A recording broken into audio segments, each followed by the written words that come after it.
Tout de suite,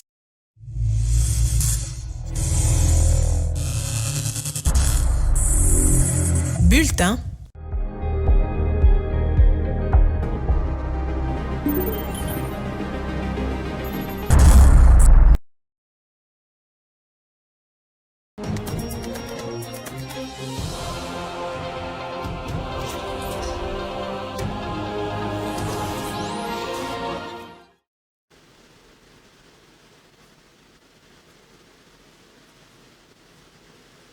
Et c'est l'heure de vous informer, Madame, Messieurs. Bienvenue dans ces 13 heures.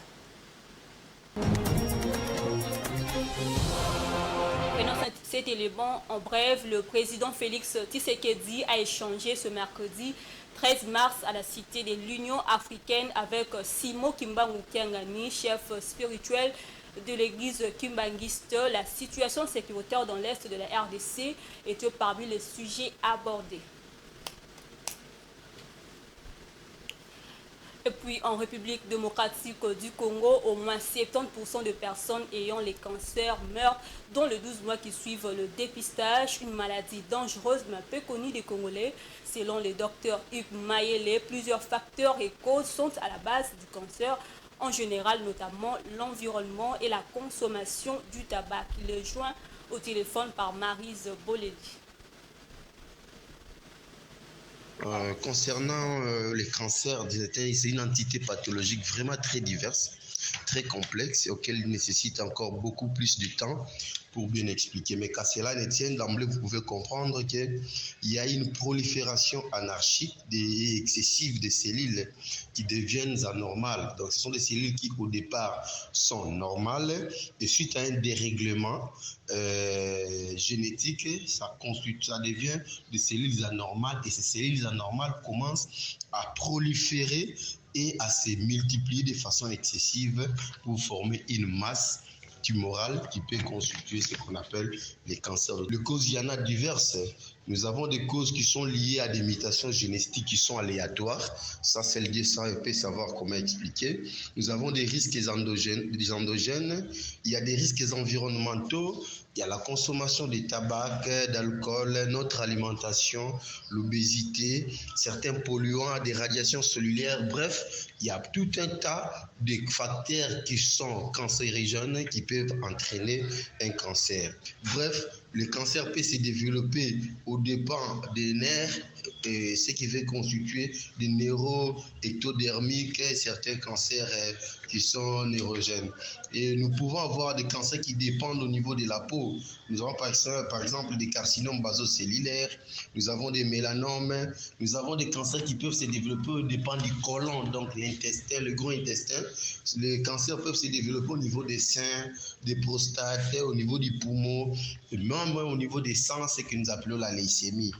Éviter les facteurs qui peuvent exposer comme les facteurs que nous avons cités si haut. Donc ces facteurs vont permettre à diminuer le contact ou encore la survenue de ces cancers et aussi ce qui peut permettre à ce qu'on essaye de ne pas laisser évoluer les cancers à un autre stade. Et les pronostics du cancer, oui, certains sont guérissables, mais les pronostics restent encore réservé et il dépend du stade auquel le cancer se trouve déjà. Donc voilà ce qu'on peut retenir en ce qui concerne le cancer. Il y a des signes comme je vous ai dit, ça va dépendre du système, du tissu auquel le cancer dépend. Mais d'emblée, on peut constater d'abord la perte de poids qui est inévitable.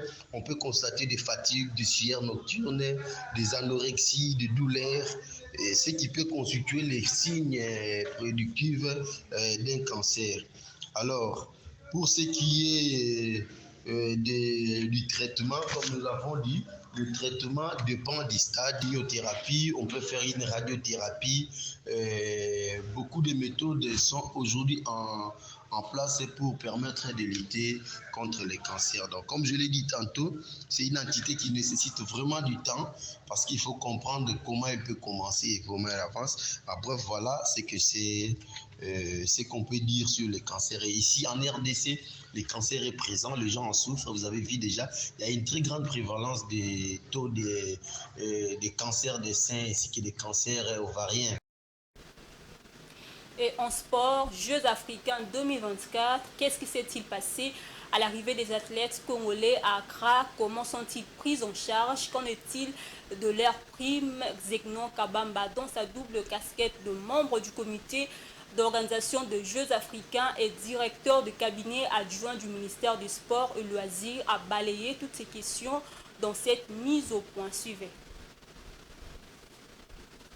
Quelles sont les dispositions qui sont prises? Là, je parle maintenant en tant que membre du comité d'organisation. Les athlètes sont appelés à manger au village. Tout est prévu. Ceux qui sont dans les hôtels, on prévoit des dispositions pour leur apporter la nourriture à l'hôtel, si c'est signalé, ou alors des bus vont les chercher pour venir manger au village. C'est ce qui est prévu.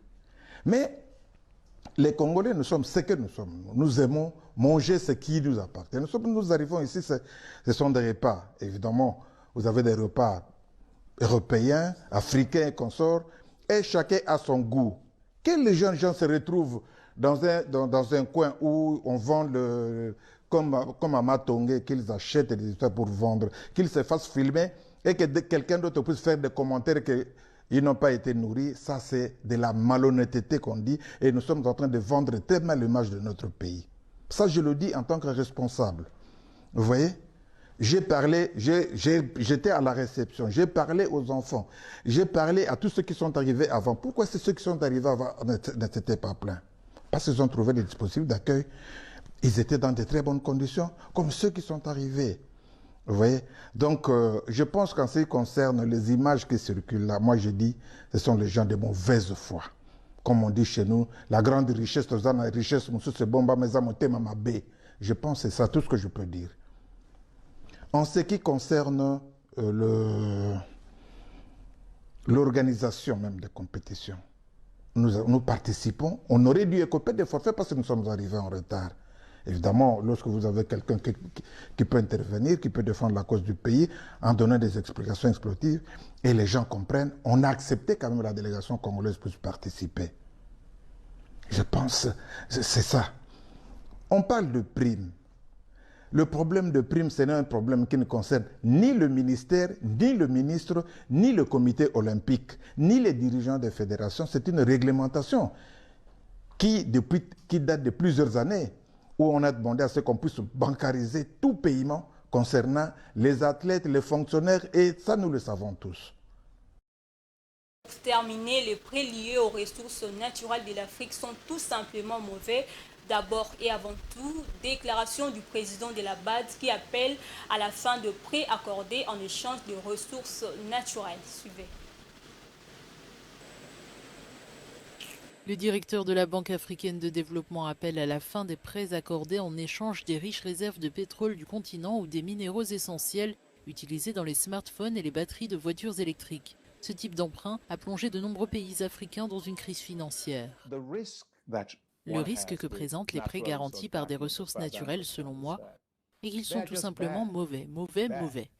Avant tout, parce qu'il est impossible d'évaluer correctement le prix de l'actif. Si vous avez des minéraux, du pétrole, des métaux et du gaz dans le sous-sol, ils ne sont pas commercialisés. Alors comment trouver un prix pour un contrat à long terme? C'est un véritable défi. De plus, la négociation est très asymétrique. La plupart des pays qui souhaitent obtenir des prêts adossés à des actifs ou à des ressources naturelles ont probablement affaire à des pays plus puissants, à des banques commerciales plus importantes qui cherchent à leur accorder un prêt en leur disant « Écoutez, c'est urgent, nous en avons besoin, c'est ce que vous devez signer ». Mais c'est celui qui veut accorder le prêt qui a le plus de pouvoir, pas le demandeur ou le pays qui veut recevoir le prêt.